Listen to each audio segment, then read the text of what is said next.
कहानी की शुरुआत में एक कंपनी है जेनेसिस जो 6 एस्ट्रोनॉट को मार्स पर भेज रही है और वो उन्हें वहाँ विज़िट करने के लिए नहीं बल्कि हमेशा हमेशा के लिए रहने के लिए भेज रही है ताकि वहाँ रहने के लिए शुरुआत हो और इसके बाद अगर इन लोगों को वहाँ पर रहने के लिए कामयाबी मिल जाती है तो फ्यूचर में और लोगों को मार्स पर भेजा जा सके। इन्हें मार्स के सफ़र में अब 2 महीने हो चुके हैं और इनकी जो हेड है जिसका नाम सायरा है उसे पता चलता है कि वो प्रेग्नेंट है। इस बात का पता जब ज़मीन पर बैठे इनके सीनियर को पता चलता है तो वो सब परेशान हो जाते हैं, लेकिन इनके मार्स का सफ़र रुकता नहीं है और वो कुछ देर बाद मार्स पर पहुंच जाते हैं। जब वो मार्स पर पहुंचते हैं तो सायरा की डिलीवरी का टाइम हो जाता है। वहाँ पर जो 5 एस्ट्रोनॉट होते हैं वो सब मिलकर सायरा की डिलीवरी करते हैं और उसको एक नन्हा सा बच्चा पैदा होता है। बेटा पैदा होने के बाद वहाँ पर हालात मुश्किल हो जाते हैं क्योंकि वहाँ पर ग्रेविटी बहुत कम है और सायरा की डेथ हो जाती है। अर्थ पर मौजूद मेडिकल टीम बच्चे की मेडिकल रिपोर्ट्स देखने के बाद डिस्कशन करती है कि वहाँ पर ग्रेविटी ज़मीन की ग्रेविटी से 1/3 है। वहाँ पर पैदा होने की वजह से उसका दिल बहुत अलग है और उसकी बोन्स भी बाकी लोगों से बहुत मुख्तलफ हैं। अगर उस बच्चे को ज़मीन पर लाया गया तो वो ज़मीन पर ज़िंदा नहीं रह सकता। जेनेसिस कंपनी का जो हेड होता है वो कहता है कि अगर हम चाहते हैं कि बच्चा ज़िंदा रहे तो इसे मार्स पर ही रहना होगा। उसके लिए हमें बहुत सारे पैसों की ज़रूरत होगी और हमारा काम चलता रहना चाहिए।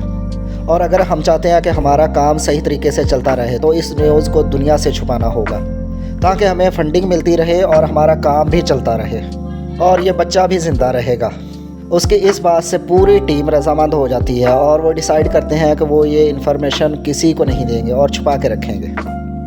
आहिस्ता आहिस्ता वक्त गुजरता है और वो बच्चा 16 साल का हो जाता है। इस बच्चे का नाम गार्डन है और गार्डन ने अपनी पूरी ज़िंदगी में सिर्फ 14 लोगों को ही देखा है। गार्डन बहुत ही ज़्यादा इंटेलिजेंट होता है। गार्डन के ज़हीन होने की वजह यह है कि वो सारी ज़िंदगी एस्ट्रोनॉट के साथ ही पला बड़ा होता है। गार्डन मार्स पर जो इनका रिसर्च कैंप होता है पूरी ज़िंदगी वहाँ ही रहा है और उसे अपनी माँ के बारे में भी इतना इल्म नहीं होता, यहाँ तक कि उसे अपने वालिद का नाम ही नहीं पता। गार्डनर के ज़हन में बहुत से सवाल होते हैं जिनका वो जवाब जानना चाहता है, लेकिन उसके पास ऐसा कोई शख्स नहीं है जो उसके सवालों का तसल्ली बख्श जवाब दे सके। कैंप में गार्डनर की मम्मी सायरा का एक लॉकर होता है जिसका पासवर्ड उसके पास नहीं होता और वो नहीं जानता कि उसमें क्या है। वो उसे हैक करके खोल लेता है और उसको इसके अंदर उसकी मम्मी का एक बैग मिलता है। बैग को खोलने के बाद उसके अंदर उसे एक अंगूठी और पेन ड्राइव मिलती है। पेन ड्राइव को वो कंप्यूटर के साथ कनेक्ट करता है और देखता है कि उसकी मम्मी एक शख्स के साथ है और उसकी मम्मी उसके साथ मजाक कर रही है। सारी वीडियो देखने के बाद गार्डन को लगता है कि यही उसका वालिद है। सारी वीडियो देखने के बाद वो इस वीडियो का एक स्क्रीनशॉट लेता है और इसका एक प्रिंट निकाल लेता है। गार्डनर की ज़मीन पर मौजूद एक लड़की से फ्रेंडशिप होती है जिसका नाम है तुलसा। ये लड़की भी बहुत ज़्यादा ज़हीन और बोल्ड होती है। वो गार्डनर को बताती है कि मैं पूरी दुनिया घूमना चाहती हूँ, टुरना फिरना चाहती हूँ। गार्डनर उसकी बातें सुनने के बाद कहता है कि काश मैं भी ऐसा कर सकता। वो बोलती है कि तुम्हें कौन रोकता है। गार्डनर बोलता है कि मुझे एक ऐसी बीमारी है, मैं घर से बाहर नहीं निकल सकता।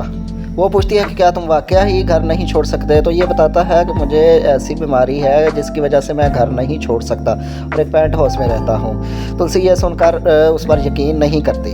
तुलसी का अपना कोई भी नहीं होता और गवर्नमेंट उसे मुख्तलिफ़ घरों में मुख्तलिफ़ वक्त के लिए पनाह देती है। इसके बाद उसका घर चेंज हो जाते हैं तो तुलसी ऐसे ही अलग अलग घरों में रहती है। गार्डनर एक दिन अपने रिसर्च सेंटर से बाहर निकल आता है और वो गाड़ी बहुत स्पीड से चलाता है। गाड़ी की स्पीड तेज़ होने की वजह से गाड़ी उल्ट जाती है और उसका ऑक्सीजन का पाइप उतर जाता है। उसको सांस लेने में बहुत तकलीफ़ होने लगती है, मगर कैमरा उसे आकर बचा लेती है और उसे वापस रिसर्च सेंटर में ले जाती है। उसे बोलती है कि तुमने ये लॉक खोला कैसे, तुम्हें पासवर्ड कहाँ से मिला। वो कहता है कि मुझे इस पेंट हाउस में साइंसदानों ने पाला है, तो ये कोई बड़ी बात नहीं। इसके बाद वो अपने रूम में जाकर बैठ जाता है। अगले ही लम्हे कैनरा अपने बॉस से बात करती है। वो कहती है कि गार्डनर को हमें ज़मीन पर लेकर आना चाहिए और वो ज़मीन पर आना चाहता है। उसका बॉस कहता है कि मैं भी चाहता हूँ कि वो धरती पर आए और ज़मीन को देखे, मगर ये उसके लिए बहुत ही ज़्यादा ख़तरनाक होगा, लिहाजा मैं ऐसा नहीं कर सकता। मगर कैनरा बहुत ही ज़िद के साथ आखिरकार अपने बॉस को मना लेती है और डिसाइड होता है कि गार्डनर को सर्जरी के ज़रिए ज़मीन के एटमॉस्फेयर के लायक बनाया जाएगा। इसके बाद गार्डनर की कॉम्प्लिकेटेड सर्जरी होती है और फिटनेस के ज़रिए इसको इस काबिल बनाया जाता है कि वो ज़मीन पर उतर सके। दूसरी तरफ गार्डन तुलसा को बताता है कि उन्हें मेरी बीमारी का इलाज मिल गया है और जल्द ही आपसे मुलाकात होगी। तुलसा बोलती है कि ठीक है, जल्दी आना, इससे पहले कि फॉक्सटर केयर वाले मुझे घर से निकाल दें, आप जल्दी आ जाना। गार्डनर बोलता है कि ठीक है, मैं जल्दी आ जाऊंगा, जैसे ही मेरी ट्रेनिंग मुकम्मल हो जाएगी मैं आ जाऊंगा। अब गार्डनर ज़मीन पर जाने के लिए मुकम्मल तैयार है और उनका शिप ज़मीन की तरफ निकल पड़ता है। रास्ते में गार्डनर कैरना से पूछता है कि क्या तुम जानती हो कि मेरा बाप कहाँ है। वो कहती है कि गार्डनर, मुझे उनके बारे में कुछ भी नहीं पता, अगर मुझे पता होता तो मैं तुम्हें ज़रूर बताती। जब गार्डनर ज़मीन पर पहुंच जाता है तो उसके कुछ और मज़ीद मेडिकल टेस्ट होते हैं जो कि इतने ज़्यादा अच्छे नहीं आते। वो ये सोचता है कि अब ये लोग उसे दोबारा मार्स पर भेज देंगे, बेहतर है कि ये इससे पहले मुझे मार्स पर भेजे। गार्डनर वहाँ से भाग जाता है। इसके बाद गार्डनर एक ऐसी जगह पहुँचता है जहाँ बहुत से लोग होते हैं और अचानक ही बारिश होने लगती है। क्योंकि गार्डनर ने ये बारिश पहली दफ़ा देखी थी, इसीलिए वो एंजॉय करने शुरू कर देता है और बहुत ही एंजॉय करता है। इसके बाद गार्डनर तुलसा के कॉलेज पहुंच जाता है और वो वहां बच्चों को देखकर बहुत खुश होता है क्योंकि उसने पहली दफ़ा अपनी एज के बच्चे देखे होते हैं। गार्डनर तुलसा को देखकर बहुत खुश हो जाता है और उसके पास जाता है, मगर जैसे ही पास जाता है तुलसा उसे एक ज़ोरदार थप्पड़ मारती है। गार्डनर उससे पूछता है कि तुमने मुझे थप्पड़ क्यों मारा। तुलसा कहती है कि तुमने मेरे मैसेज का रिप्लाई नहीं दिया, मैंने तुम्हें बहुत से SMS किए मगर तुम्हारी तरफ से कोई भी रिप्लाई नहीं आया। वो कहता है कि एक ख़ास तरह का ट्रैवल था, इस वजह से मैं तुमसे कांटेक्ट नहीं कर पाया। इसी दौरान तुलसा की क्लास की बेल बज जाती है और वो क्लासरूम में चली जाती है।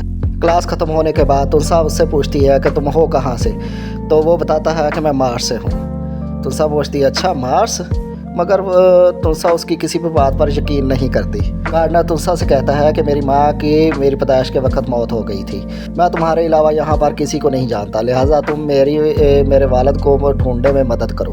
वो कहती है चलो ठीक है, हम दोनों मिलकर उन्हें ढूंढेंगे। वहाँ से निकलने के बाद वो तुलसा के घर आते हैं। तुलसा वहाँ से कुछ पैसे लेती है।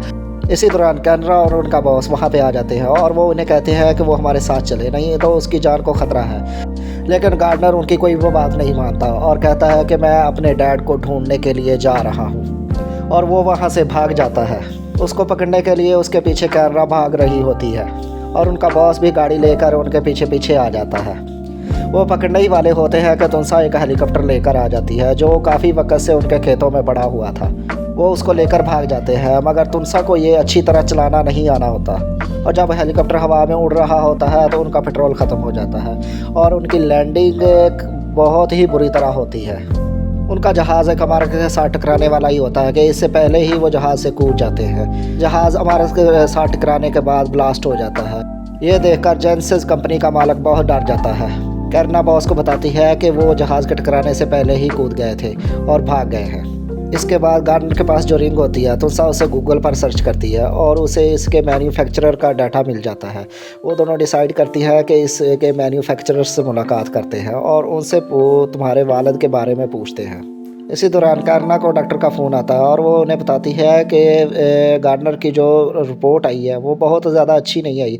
वो इन्हें बताती है कि उसे जल्द से जल्द आउट ऑफ ग्रेविटी जाना चाहिए, नहीं तो ये ज़मीन वाली ग्रेविटी उसकी जान ले लेगी। इस न्यूज़ से कैरना बहुत परेशान हो जाती है और वो गार्डनर को ढूंढने के लिए निकल पड़ते हैं। दूसरी तरफ हम देखते हैं कि गार्डनर और तुलसा बहुत एंजॉय कर रहे होते हैं।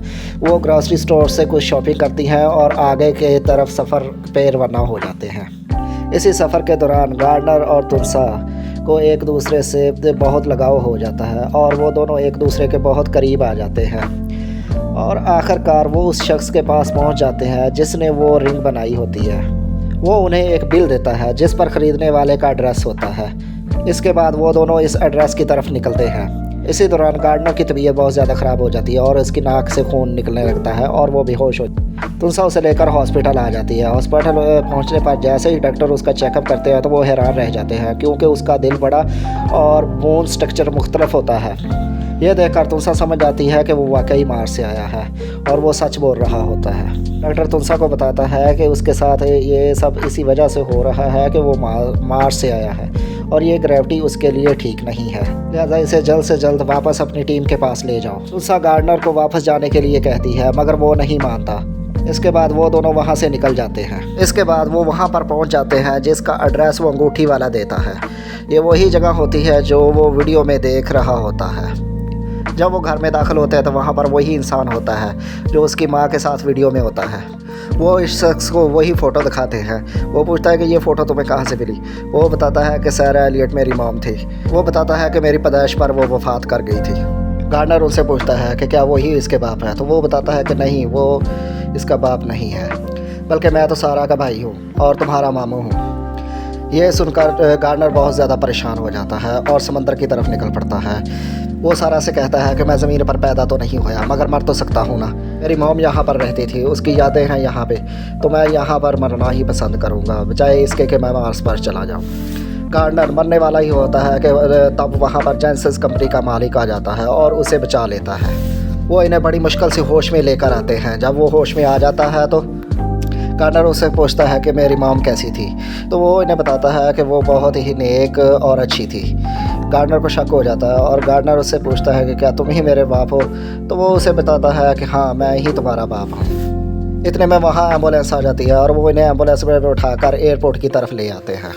वहाँ पर एक ख़ास किस्म का प्लेन होता है। वो गार्डनर को उस प्लेन में बिठाकर ले जाते हैं ताकि ग्रेविटी से दूर निकल जा सके, क्योंकि गार्डनर जितना ही ग्रेविटी से दूर जाएगा उतनी ही जल्दी वो ठीक होगा। अपने बेटे की हालत देखते हुए जेनेसिस कंपनी का बॉस खुद पायलट की सीट पर बैठ जाता है और जहाज़ को बहुत ज़्यादा बुलंदी पर ले जाने लगता है, क्योंकि पायलट को इजाज़त नहीं होती कि इतनी हाइट पर ले जाए। गार्डनर के वालिद उसे हर कीमत पर बचाना चाहते हैं और वो फुल स्पीड से प्लेन को ऊपर की तरफ ले जाते हैं। जब वो ग्रेविटी से बाहर निकल जाते हैं तो प्लेन में सब कुछ नॉर्मल हो जाता है। ज़ीरो ग्रेविटी में पहुंचने के बाद गार्डनर की तबीयत बिल्कुल ठीक हो जाती है। चूँकि गार्डनर की तबीयत अब बिल्कुल ठीक हो जाती है और अब वो सब अर्थ पर वापस आते हैं। गार्डनर का ज़मीन पर आने का मकसद अब पूरा हो चुका है, लिहाजा वो हमेशा हमेशा के लिए वापस मार्स पर जाने लगता है। उसके वापस जाने पर सब बहुत गमज़दा होते हैं।